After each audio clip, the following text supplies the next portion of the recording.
आज मी शाबू तांदळाचा वापर करणार आहे. तर त्यासाठी 1 किलो साबुदाणा घेतलेला आहे. साबुदाणा चांगला धुवून घ्यायचा.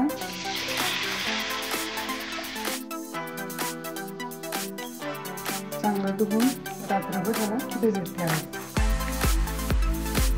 त्याच्यामध्ये पाणी घालायचं आणि पाणी कमी झालं तरी काय नाही, जास्त झालं तरी चांगला भिजतो.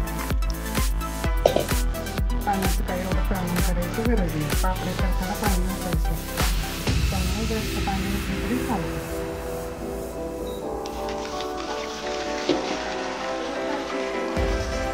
साबुदाणा पापड्या बनवतो त्याच्यासाठी आधी पाणी उकळायला ठेवलेलं आहे. शाबू तांदूळ चांगलं भिजून घेतलेलं, 10-12 तास झाले चांगलं भिजलेले. पाणी उकळायला ठेवले. पाणी उकळले की मग त्याच्यामध्ये शाबू तांदूळ घालायचे. पाणी उकळलं की त्याच्यामध्ये शाबू तांदूळ टाकून त्याच्यामध्ये चवीपुरतं मीठ टाकून घ्यायचं.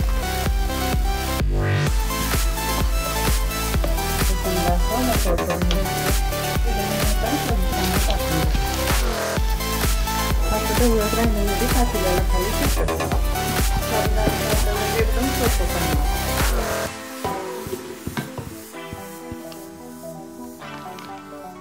मध्ये मध्ये 2 मिनिटं ह्याच्यावर झाकण ठेवायचं. पटकन उकळते शिजते. आता आपलं हे चांगलं शिजत आलं. साबुदाणा शिजून तयार झालेलं आहे. आता आपण पापड्या घालायला घेऊ.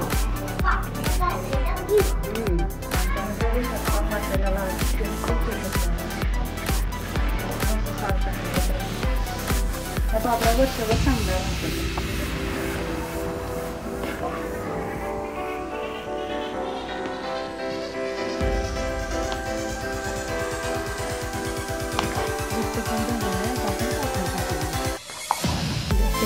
गरज नाही काय नाही.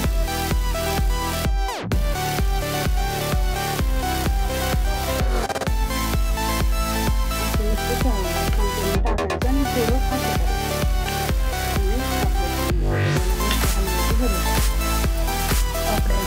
असं कळलं ट्राय करायचं काय नाही.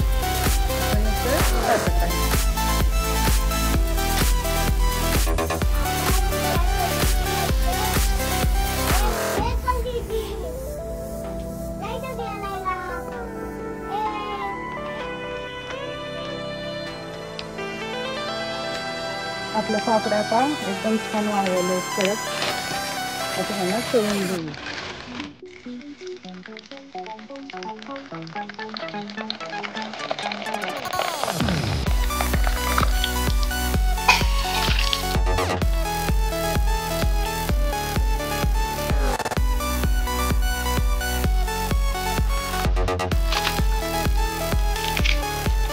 एकदम